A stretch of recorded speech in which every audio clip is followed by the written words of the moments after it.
Assalamualaikum warahmatullahi wabarakatuh. Bismillah, alhamdulillah, wassalatu wassalamu ala rasulillah, amma ba'du.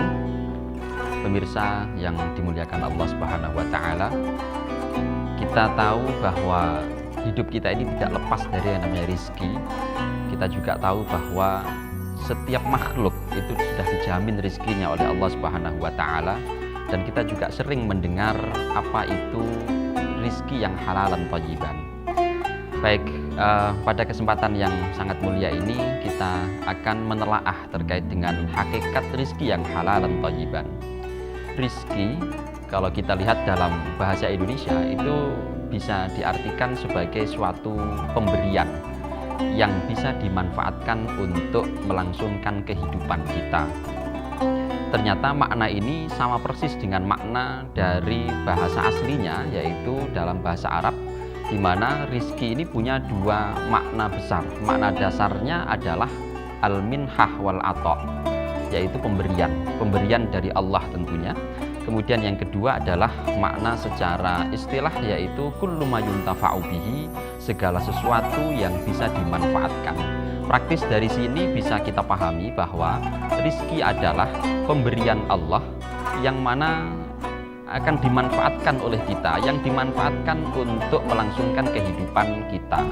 Nah, ini adalah unsur rizki. Dalam bahasa Al-Quran maupun bahasa hadis, kalau kita lihat pemberian Allah itu banyak sekali macamnya atau banyak sekali ungkapannya.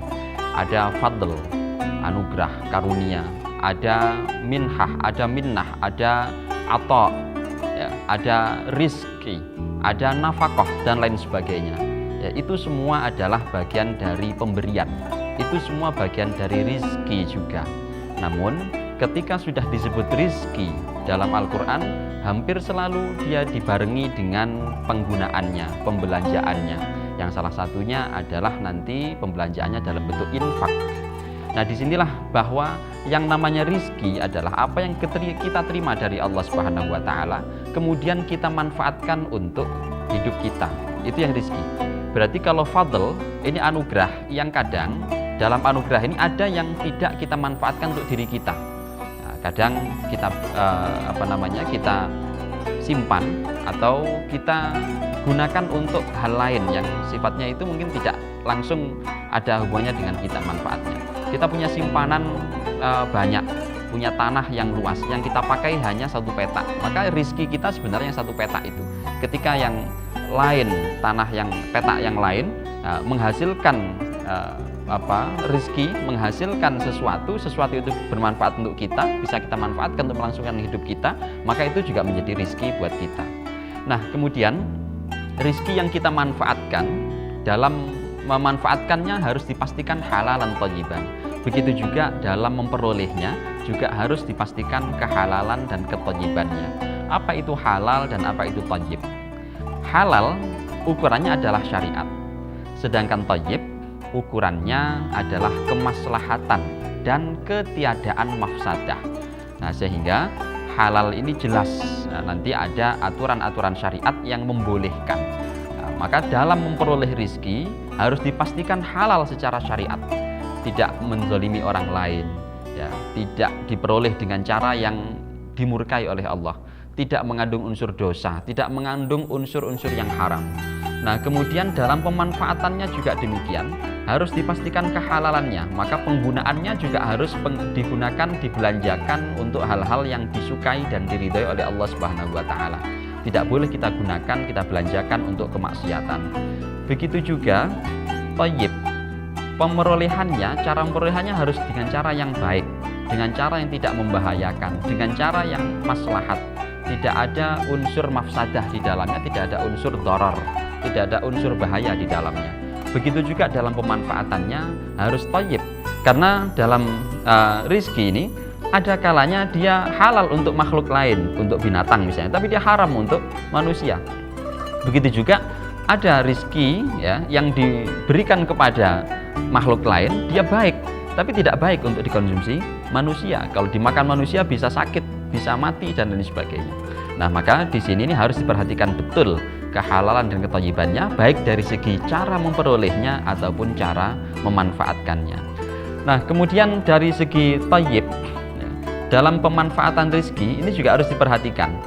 Tidak semua yang halal itu thayyib atau baik ya untuk kita konsumsi, untuk kita manfaatkan. Guru kami Profesor Dr. Kiai Haji Ali Mustafa Ya'qub ya, salah seorang guru besar ilmu hadis di Indonesia dan juga alumni pesantren Tebu Ireng. Beliau menulis sebuah disertasi judulnya Ma'ayirul halal wal haram fil at'imah wal ashribah wal adwiyah wal mustakhdarat at-tajmiliyah. Kriteria halal dan haram dalam pangan, ya, obat-obatan dan kosmetika. Nah, beliau menjelaskan bahwa halal dan thayyib itu satu kesatuan yang tidak terpisahkan. Dia berbeda, tapi nggak bisa dipisahkan satu sama lain. Nah, di dalam bahasa Al-Quran, ukuran makanan dan minum ya, yang halal itu adalah ya yang thayyib. Apa itu thayyib? Thayyib itu ya halal itu. Nah, itu kemudian didetailkan lagi bahwa yang halal ini ukurannya syariat, sedangkan yang thayyib ini ukurannya adalah kemaslahatan dan ketiadaan mafsadah, ketiadaan bahaya di dalam suatu rizki tersebut. Nah, maka ada kalanya makanan itu sudah halal, ditetapkan halal oleh Allah Subhanahu wa taala. Seperti daging kambing, halal. Tapi kadang bagi beberapa orang itu justru menimbulkan madarat, menimbulkan bahaya jika dikonsumsi.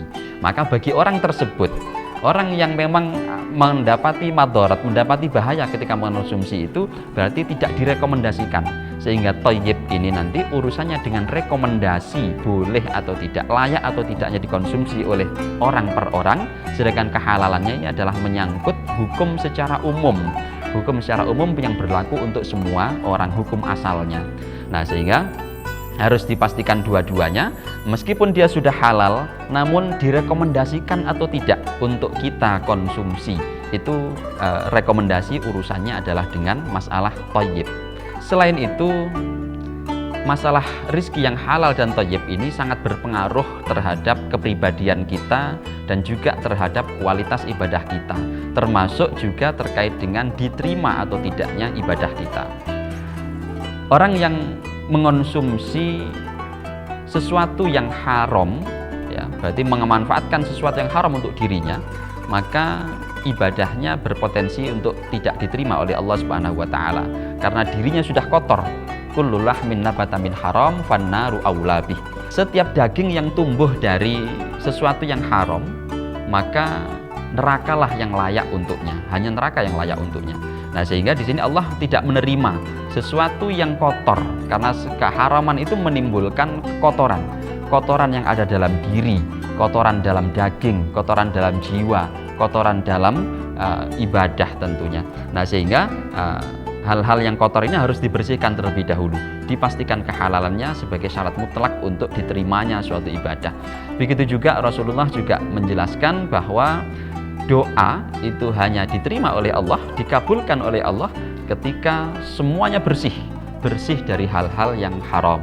Oleh karena itu, di samping kita ini harus menjaga, memastikan bahwa yang kita makan, kita konsumsi, kita pakai, kita gunakan itu adalah layak, sudah direkomendasikan oleh para ahli karena dinyatakan thayyib, tapi kita juga harus pastikan bahwa itu sudah sah, halal secara syariat. Demikian ya, semoga kita senantiasa dimudahkan oleh Allah untuk